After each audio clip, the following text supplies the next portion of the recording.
Hello, everybody. Welcome to our first hot topic of October. This month's theme is about elections and voting. My name is Dominque Perez, and I'm your host for today's hot topic about the Electoral College. I am a student event planner who works as part of the tri-institutional events team between MSU Denver, CCD, and CU Denver. I attend MSU Denver as a proud Roadrunner. Joining us today are three faculty who will be discussing the Electoral College. We are lucky enough to welcome panelist Tammi Spicer-Dormuth from CCD, Richard Moeller from MSU Denver, and panelist Michael Berry from CU Denver, who will introduce themselves in just a few minutes. We have questions already set to ask the panelists, but we will also be accepting questions from you, the viewers. Throughout the event, you will be able to submit your questions to me to ask the panelists in the comment section. If you all enjoy the event, we will be giving more information on more upcoming hot topics this semester at the end. We also want to acknowledge that this is a safe space, and although we may have differing opinions on the topic, we will respect all views. Now, without further delay, here are our panelists. Speakers, if you would please introduce yourself and your institution and give us a quick overview about your research, what you teach, or anything else about your background that you feel might be relevant. Tammi, would you mind getting us started? Good afternoon, and thank you for having me.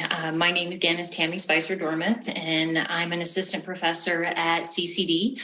I teach political science, and I teach everything that we offer. American government and state and local government are my favorite when we're talking about elections and the voting and the different nuances of our federal system. My research and my specialty is actually international relations and terrorism, but taken a bit of a shift since I've become a teacher and since I started working within the institution. But thank you again for having me. Yes. And then Dr. Mohler, do you want to go next? Hi, I'm Richard Moeller, and I'm a professor of political science at MSU Denver. My scholarship is in European politics, but I do run, of course, as professors, we teach everything. So I'm familiar with the topic. I used to work in the United States Senate. I worked for John Glenn, who was, of course, an astronaut, but also a senator from Ohio. So, this topic relates a little bit to kind of some of those American government issues that I'm pretty familiar with, having experience within government itself. And I'm proud to be here. Thank you. Thank you. And then Dr. Berry?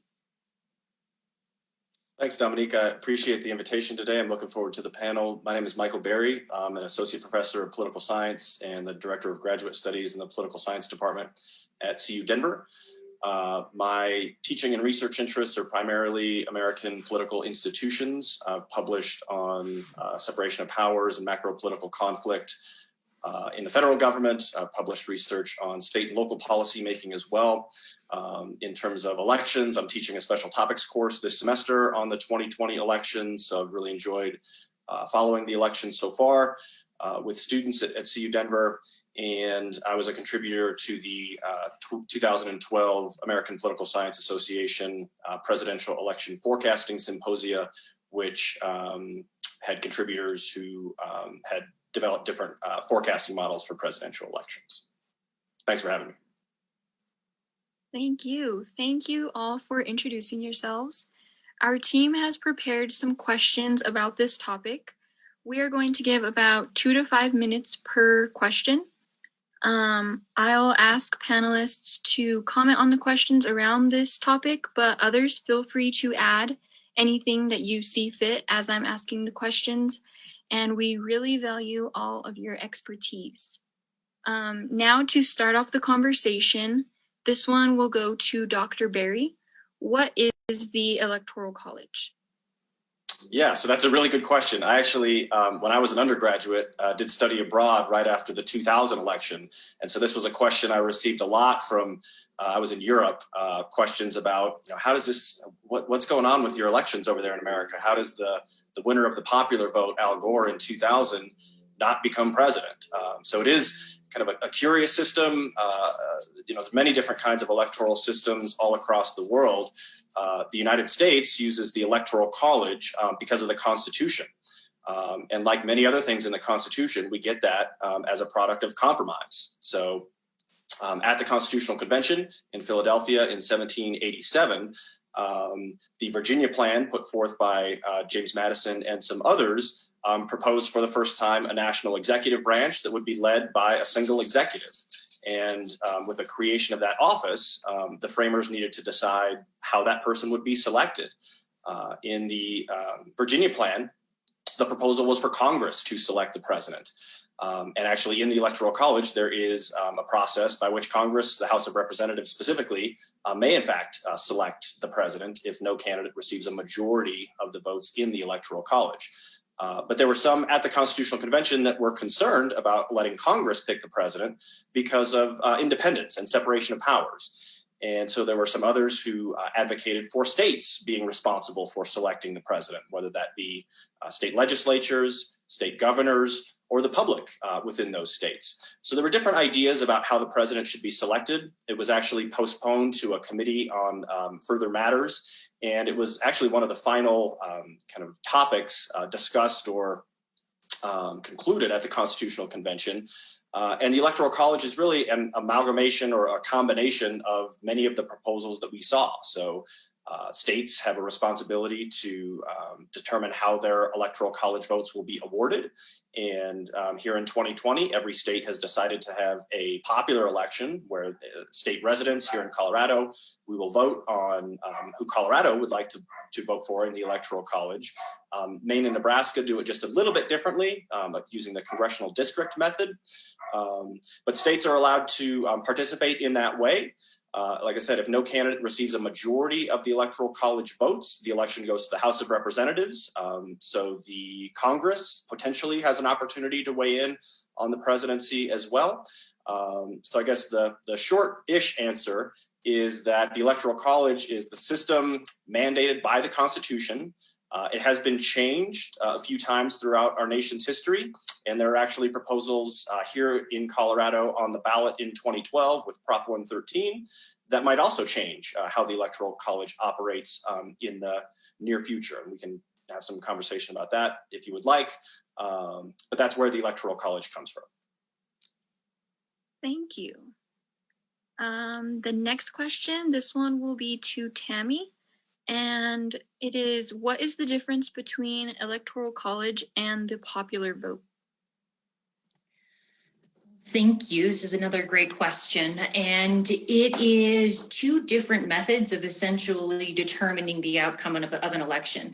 As Dr. Berry told us, we have this system, the Electoral College system, that we use to choose our president, our executive, and each state has chosen to use the popular vote to inform their electoral vote. The popular vote is simply what you and I choose, and then again, what each individual voter chooses, what the popular outcome of that election is. And then each state gets to determine how they're going to use that information to inform their electoral vote. The Constitution, as Dr. Berry said, was a compromise. And one of the things that the founders were very, very wary of was putting too much power within the national government. And the Electoral College is a system which defers a lot of that power to the states themselves. And how the states deploy that power is up to each individual state. And like Dr. Berry said, Maine and Nebraska deploy their electoral vote differently. They choose their method, they use their methodology differently. The other 48 states take a winner-take-all approach. We use the the popular vote in our state.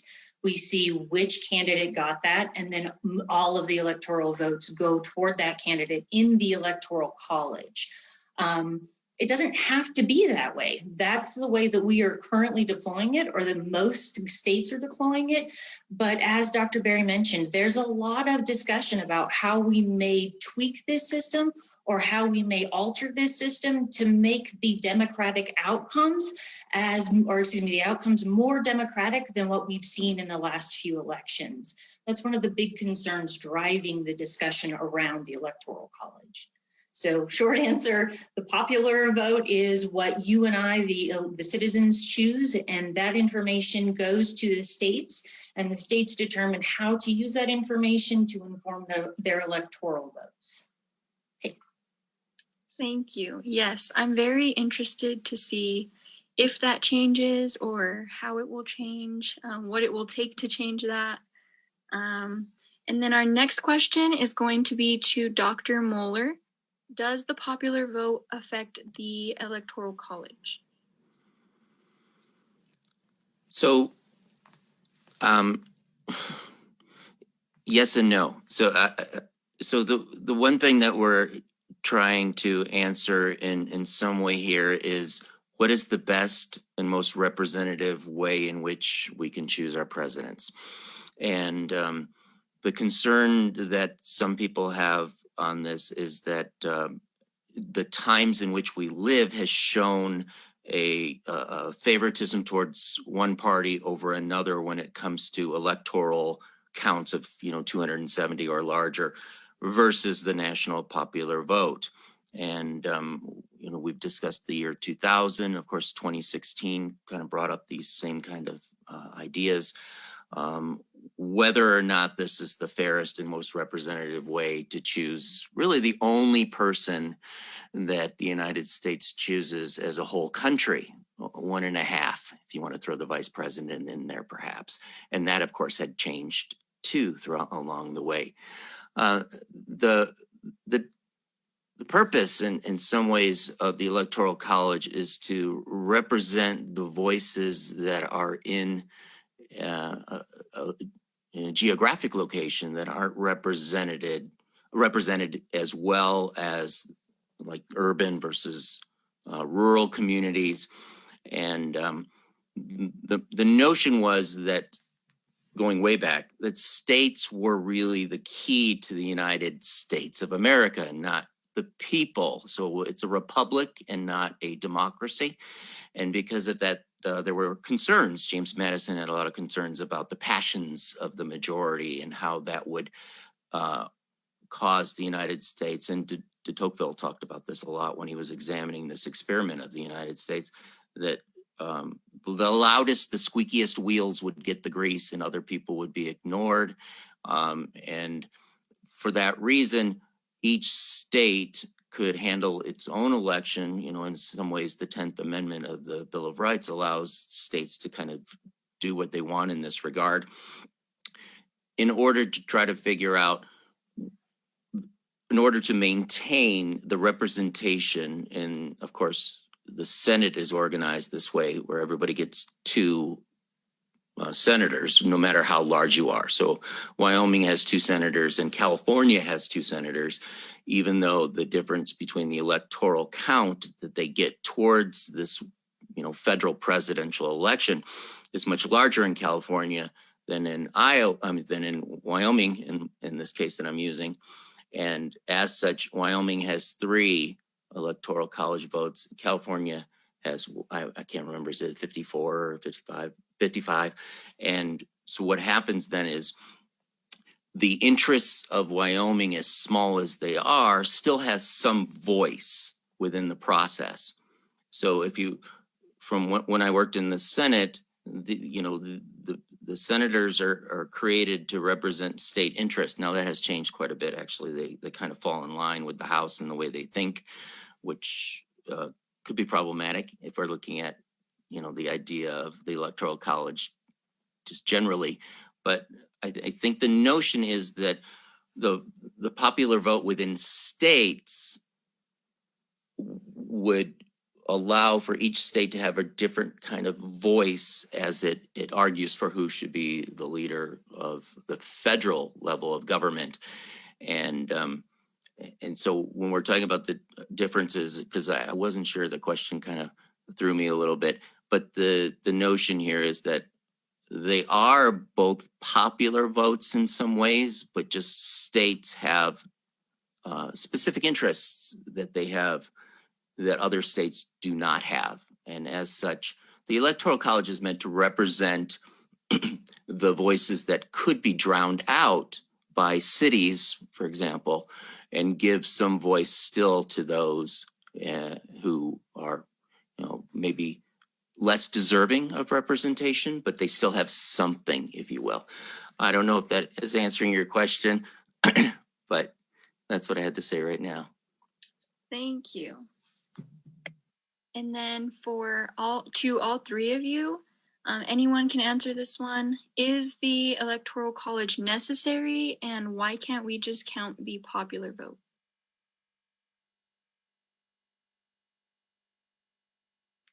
I guess I could start.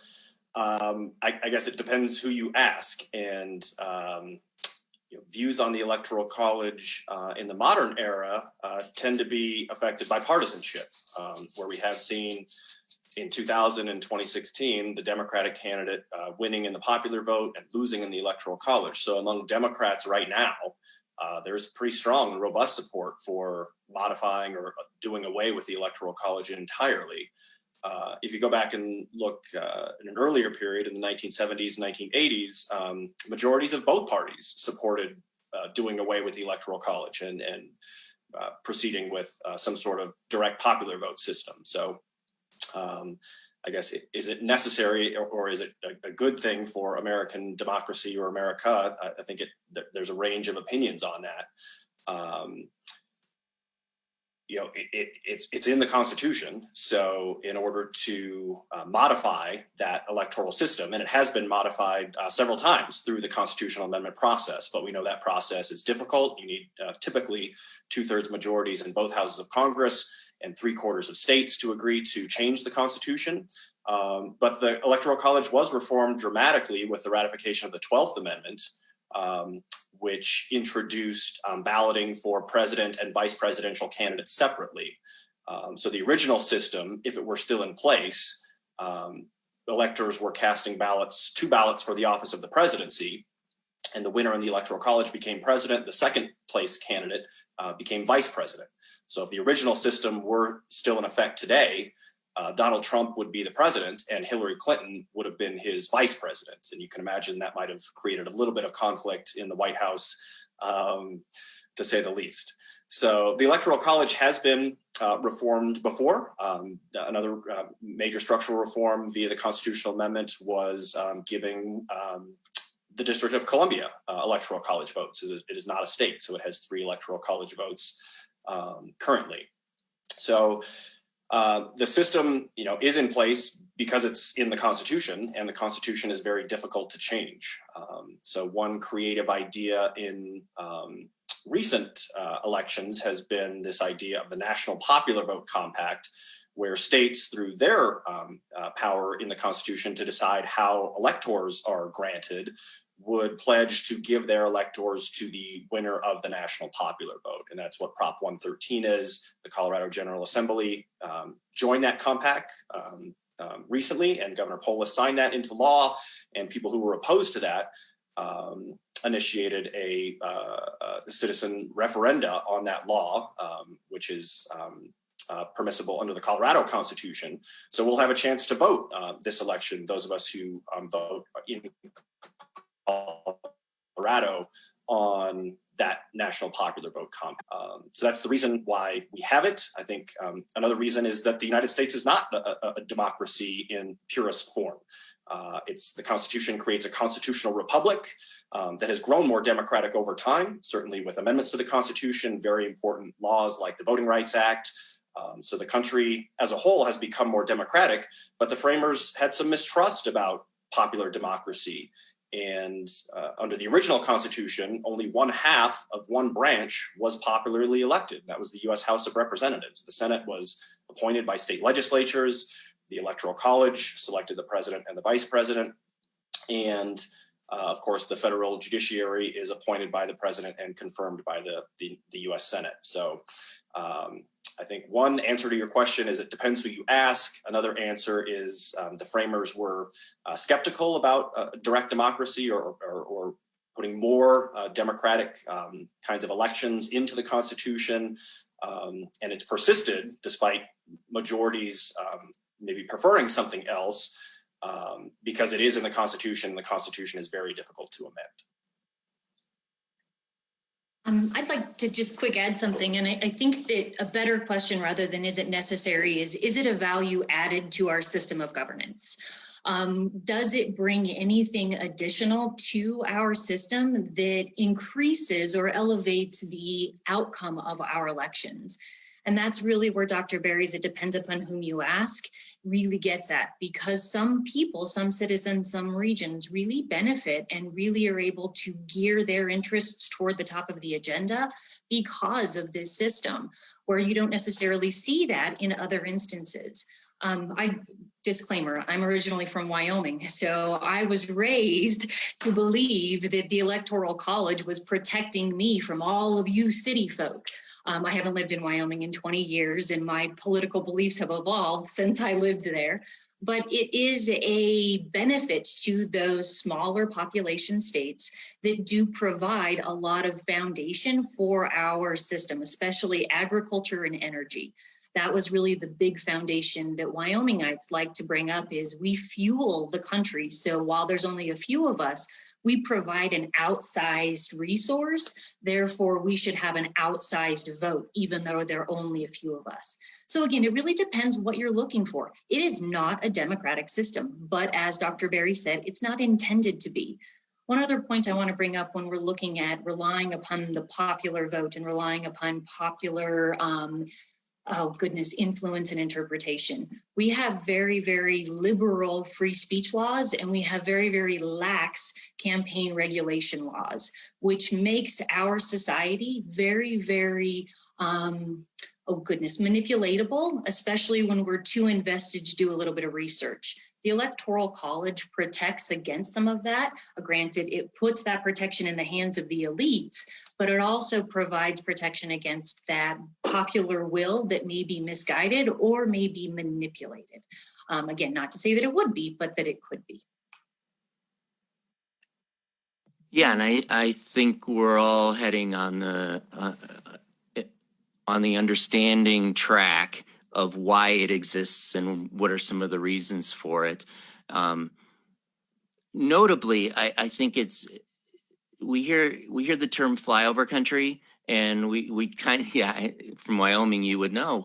And one of the concerns is that if there wasn't the Electoral College, the flyover country would be, flyover countries in between LA and New York or something to that effect, minus, Chicago and some other big cities. But the voices of the people within those flyover states would be diffused with the concentrated voices and the squeaky wheel and the power of cities.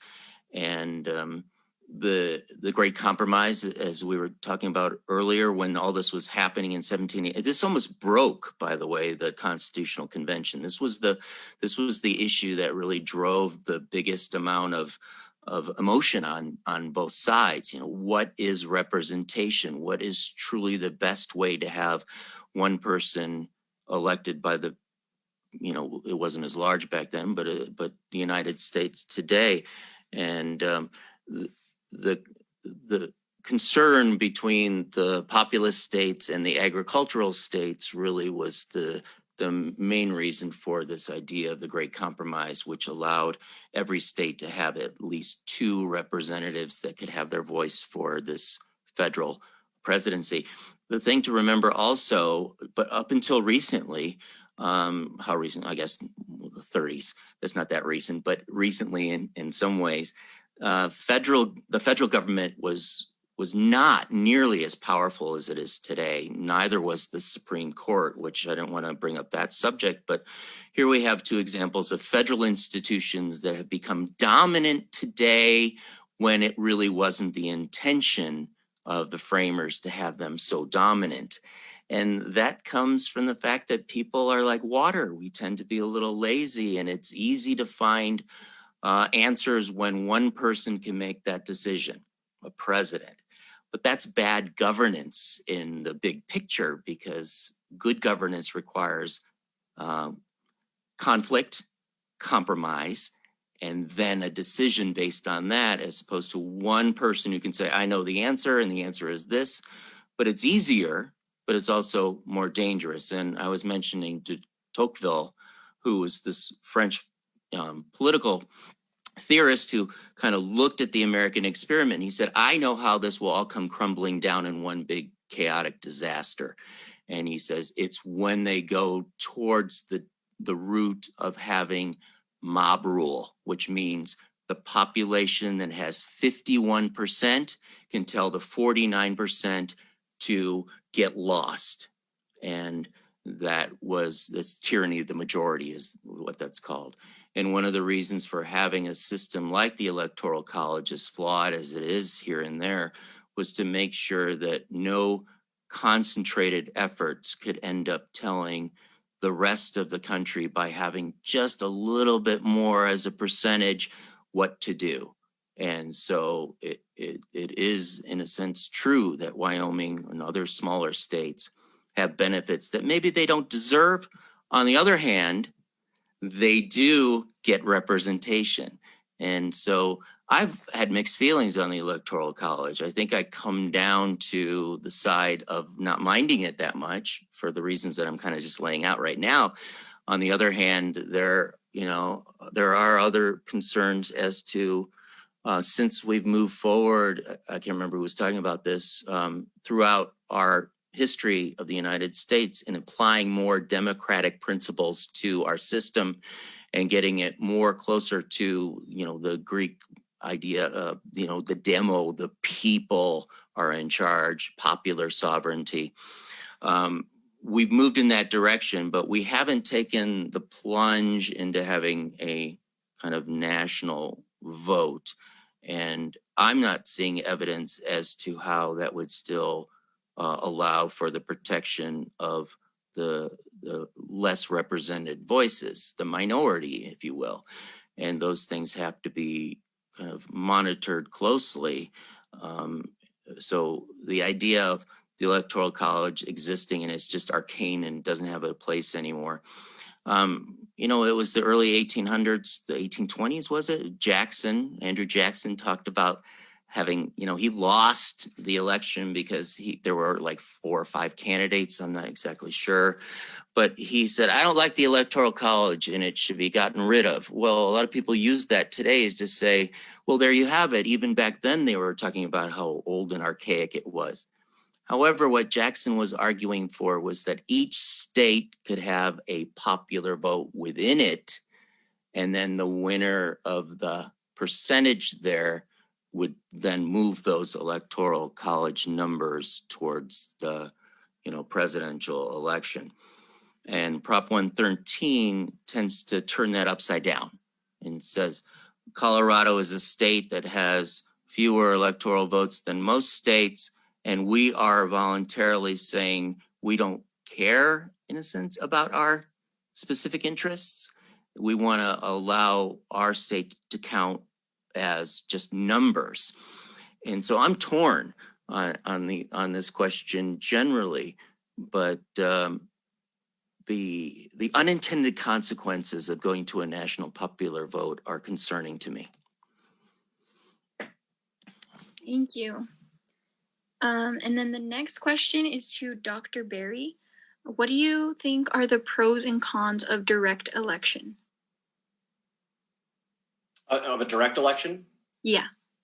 Well, certainly it would radically change campaign strategy, candidate behavior, perhaps even policy. I think, Tammi mentioned that it does incentivize, addressing the needs of Ohio or Florida if you're the incumbent president. So I think one of the biggest, and I think it's also important to note that these misfires with the Electoral College, or instances where the winner of the popular vote doesn't end up winning in the Electoral College, they are quite rare. It has happened, twice in the last few cycles. So I think, in recent presidential election history, the Electoral College has been very important. And, using that system has produced a different president with very different policies than a direct popular election would have. But if we take a broader view of American history, what the Electoral College tends to do is actually magnify the margin of victory for the winner, where the Electoral College margin is much larger than the popular vote margin. So in that sense, the president comes in either at the first inauguration or second or even third or fourth, if we're talking about FDR, with what the optics of a larger mandate from the public than actually exists. And of course, if we think about turnout and the non-voters there, the people who actually did cast ballots for Donald Trump in the 2016 election are far fewer than those who cast for Hillary Clinton or who didn't vote at all. So I think it is important that we participate in our electoral system, those of us who are eligible to do so and have and can do that. But I think the main consequence of the Electoral College as it exists today is that the presidential campaign is really concentrated in a small number of states, the so-called battleground states or swing states.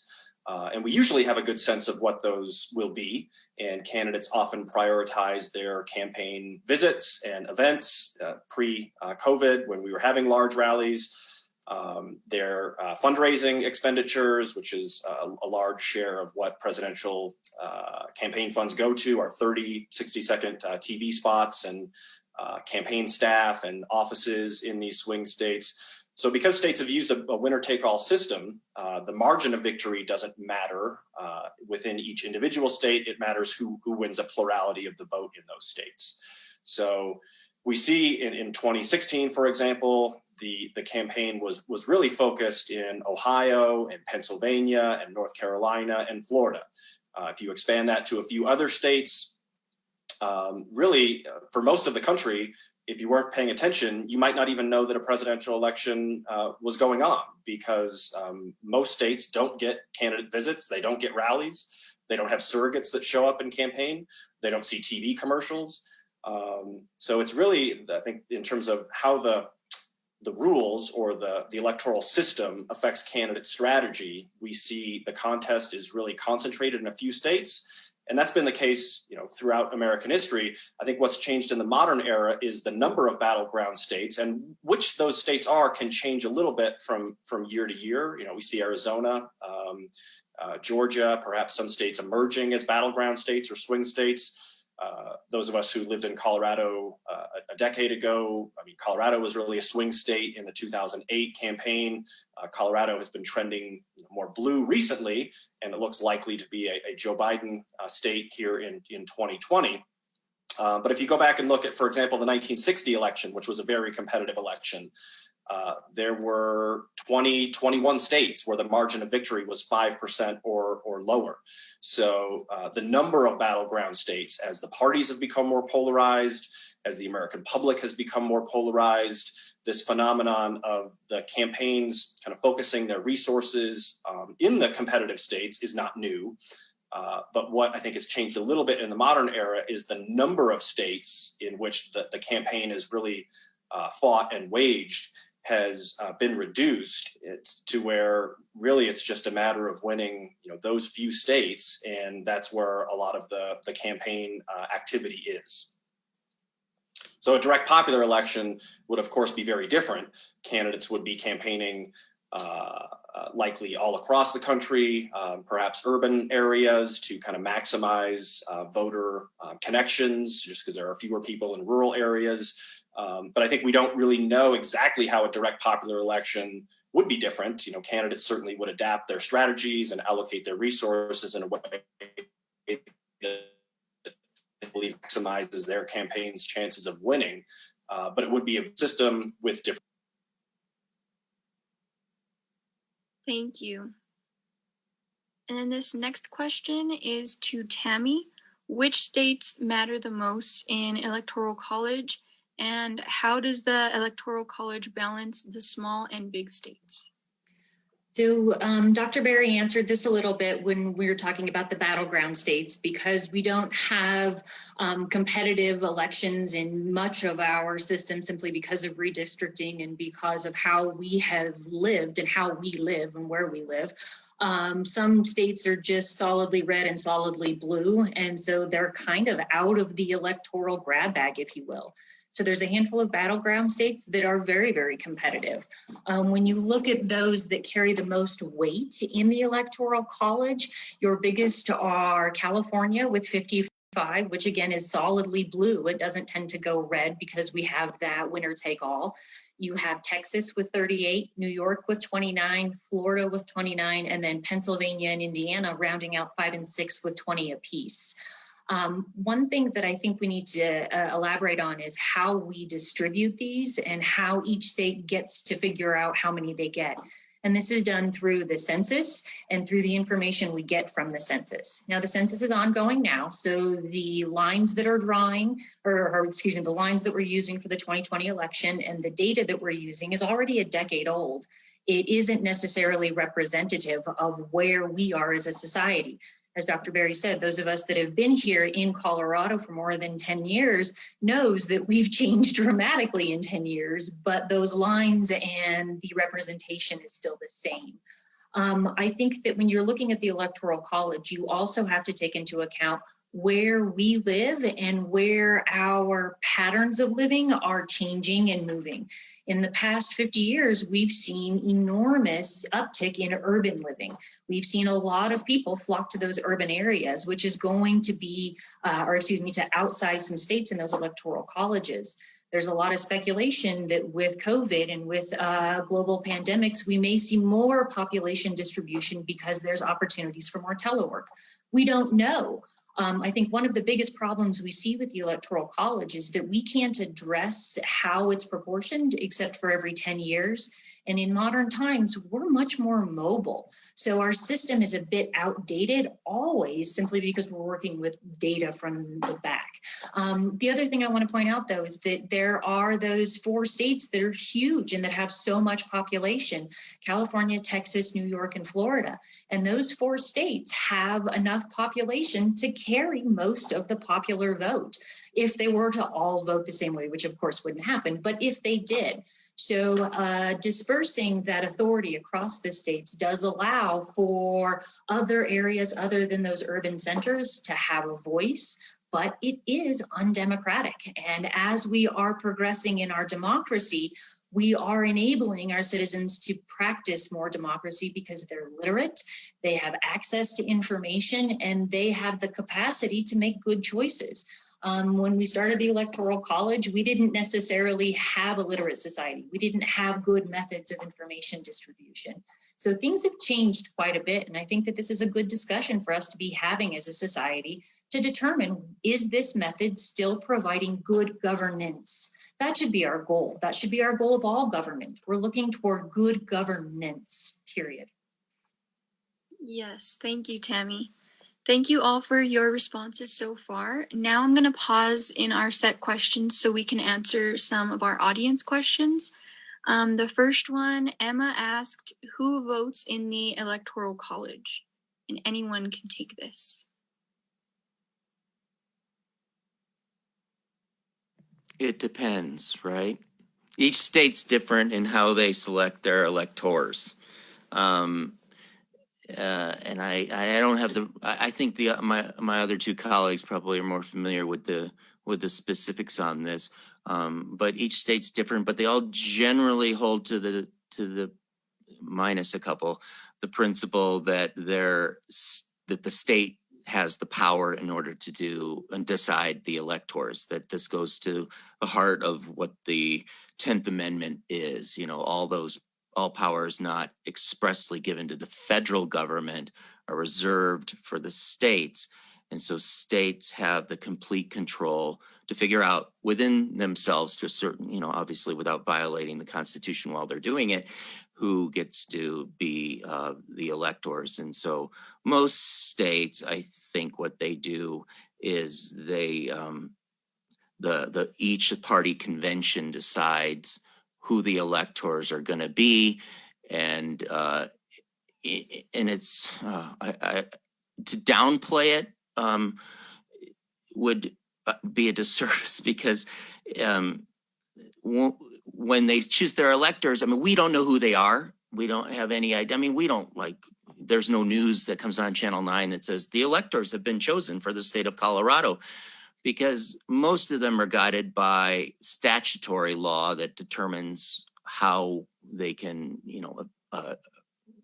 live, follow through with their duties as electors, which means that that they go to this, generally speaking, they go to the winner take all. If the state has like 51% that vote for one candidate, candidate A, then the electorals from the candidate A party are the ones that can go forward and say 9 votes come for whoever it might be. Is that right? I might not even be exactly right on that. Yeah, I think so. It can be a little bit confusing. In Colorado, we have fairly liberal ballot access laws. So those of us who are voting in Colorado soon, you'll likely see more than 20 presidential candidates on the ballot. Some names you might recognize, like Biden and Trump and even Kanye West, and other names you may have never seen before. So when you're casting ballots or when you're voting for president, you see those candidate names listed on the ballot. But in effect, what you're really voting for is, do you want the Democratic Party's electors voting on behalf of Colorado in the Electoral College, or would you prefer the Republican Party slate of electors vote on behalf of Colorado in the Electoral College? And Dr. Moeller is exactly right. It's typically people who are involved with party politics at the state level. And the Supreme Court has recently ruled on this, whether electors can cast ballots in ways that conflict with what either state law or the outcome of the election in the state. We actually had this happen here in Colorado, where in 2016, one of the electors decided to cast a ballot, not for Hillary Clinton, but for former Ohio Governor John Kasich. And that's what's known as a faithless elector, when an elector in the Electoral College votes in a way that's different than what either state law or the outcome of the state's election was. And in a unanimous ruling, the Supreme Court has ruled in favor of the states and giving states more power to control how the electors vote. So in the Colorado example, when that single elector voted for Kasich instead of Hillary Clinton, he was removed as an elector and replaced with somebody else who voted for Hillary Clinton, which was the outcome of the popular election in the state in 2016. So that was an attempt at a faithless elector in 2016, but there were 7, you might not be aware of this, but there were 7 votes for president that were not given to Donald Trump or Hillary Clinton in 2016.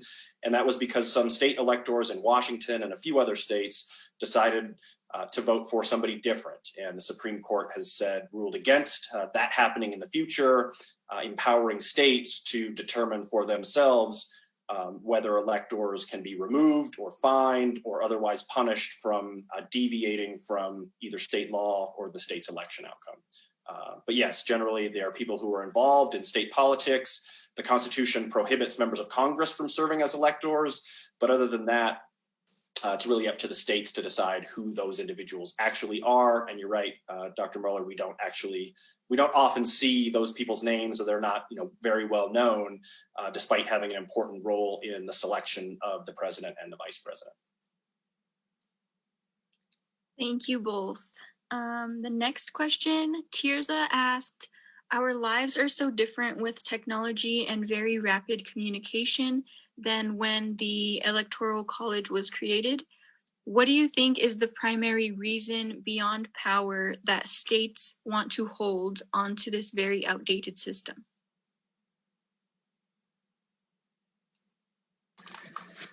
Why would you give up power if you don't have to?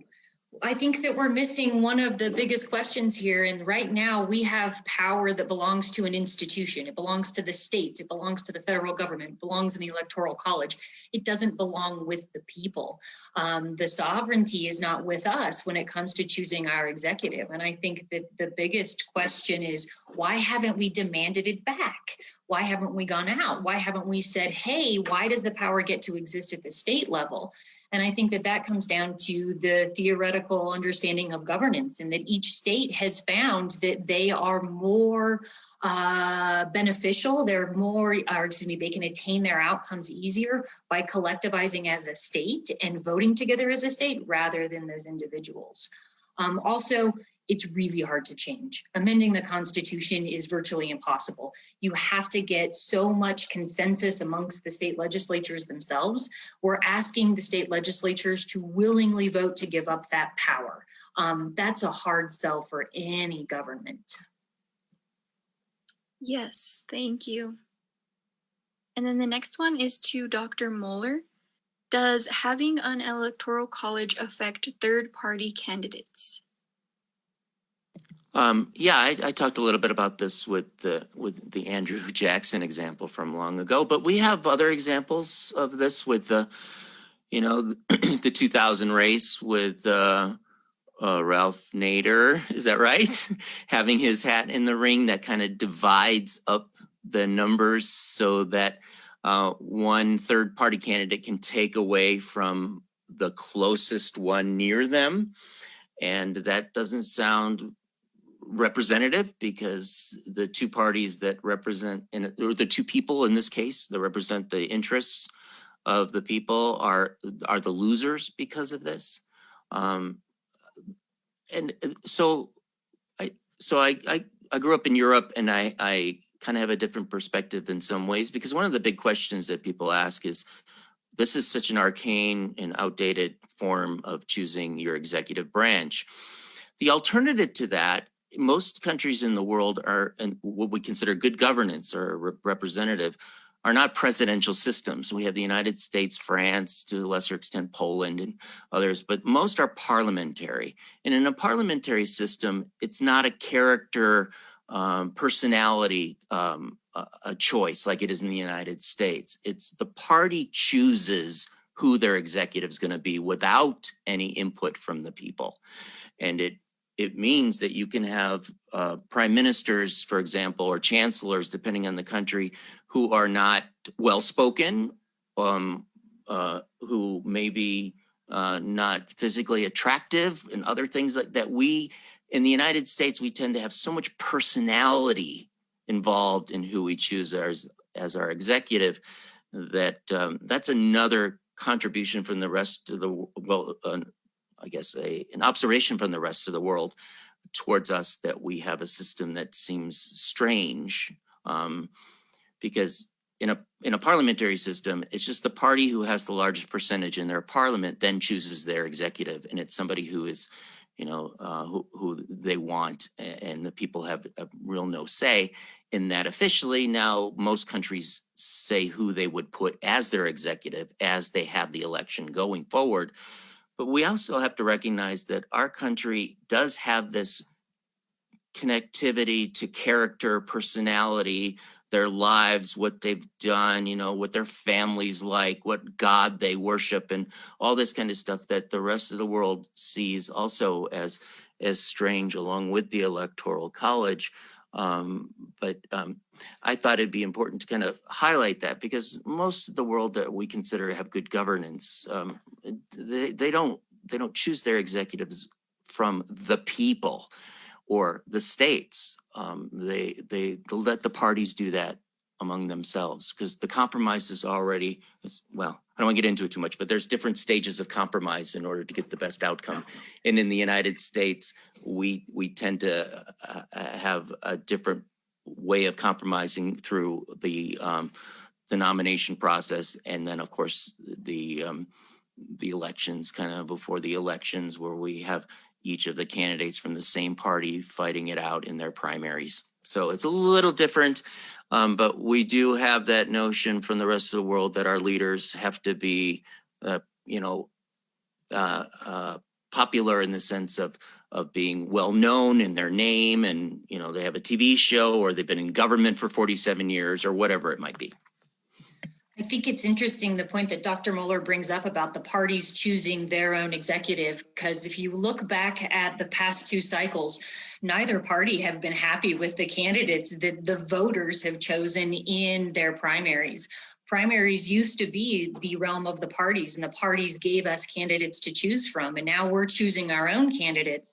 And that just feeds into Dr. Moeller's argument that we choose the character over that idea of policy or good governance. Yes, I agree.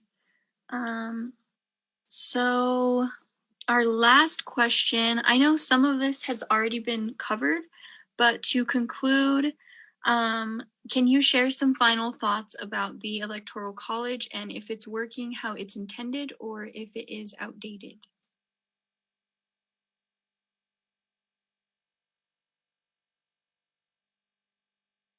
I think I've said what I needed to say in this regard. So the other two. I'll chime in real quick and then I'll let Dr. Barry, he's the expert in this. I'm going to let him kind of sum up for the rest of us. That sounds good. I think that the Electoral College has benefits and drawbacks. I think that we as a society need to have a honest discussion about what we think good governance is, and an honest discussion about whether we're capable of making choices that provide for good governance, or whether we're too individualistic to make those individual choices at the vote, or excuse me, at the ballot box. The other thing that I would like to add is I think that the Electoral College could definitely benefit from some reform, from some changes, if you will, that are reflective of our changing demographics, as well as our changing geographical boundaries. I think that, as Dr. Barry pointed out, we're moving in a more democratic manner, and we've progressively done this. And the Electoral College can be amended to reflect that. So the institution with the tradition and the safeguards remains, but it becomes a more democratic institution. So thank you for having me. I've enjoyed this. Yeah, my thanks to the organizers and the other panelists as well. I think just one important concluding point is that electoral rules are not neutral, right? Whether it's rules, we've seen a lot of discussion about states moving to mail-in balloting or absentee balloting in this election because of the COVID crisis, and Colorado has some experience with that. But in many other states, they're trying to make very rapid adjustments to how they conduct elections in a short period of time that could be very consequential in determining, I know we've talked about the presidential election here, but we've got many other elections that will happen in 2020 for Congress, for state and local office, ballot measures. And these are really important issues, and good governance, I think, should be a goal. I know the parties often disagree about different issues and whether it's domestic policy or foreign policy, but electoral rules are never neutral. So the system we have now has shown some benefit to Republican presidential candidates using the Electoral College. But major reforms to this system, because it is in the Constitution, often require constitutional amendments. And as we've discussed, those supermajoritarian requirements to get amendments not only proposed, but sent to the states for ratification, it's really difficult to do. There have been tens of thousands of proposed amendments to the Constitution introduced in Congress over time, and abolishing or modifying the Electoral College is among the most popular, because it is kind of a complicated, strange system that really doesn't exist in any other country. The closest that Congress has come to advancing one of those reforms was in the 1960s, when the House of Representatives did advance a constitutional amendment that would move the country to something more akin to the French system, where it's a direct popular election, but there's a majority requirement. If no candidate receives a majority in the first ballot, they go to a runoff election. So that had advanced in the 1960s, but did not receive a vote in the Senate. And again, requiring 3/4 of the states to sign on, that's just a very tall order in order to make substantial changes to the system through the Constitution. So I think those of you who are interested in reforming the Electoral College, check out Prop 113 here in Colorado. For those of you who aren't in Colorado or aren't voting in this cycle, the National Popular Vote Compact, I think, is one kind of creative end around the Constitution that may not require, that would not require a constitutional amendment. There are some questions as to whether the National Popular Vote Compact itself would be constitutional, but because it hasn't, it's dormant and hasn't gone into effect, courts haven't had a chance to rule on it. So there are constitutional questions surrounding Prop 113 and the National Popular Vote Compact, but that is one way that advocates for reform, for a variety of reasons, have tried to change the process without amending the Constitution directly. So lots of information out there. Really enjoyed the discussion today. And again, thanks to the organizers for putting this together. Yes, thank you, Dr. Barry. I would like to give a huge thank you to our panelists today. You have made this hot topic very educational and informative. And to those who tuned in, our next hot topic will be on Wednesday, October 21st, and we will cover the topic of voter suppression. We hope you can join us then and at other virtual events. Follow us on Facebook and Instagram to stay updated with reminders of all the events we have planned this semester. Thank you all again and enjoy the rest of your day. Bye.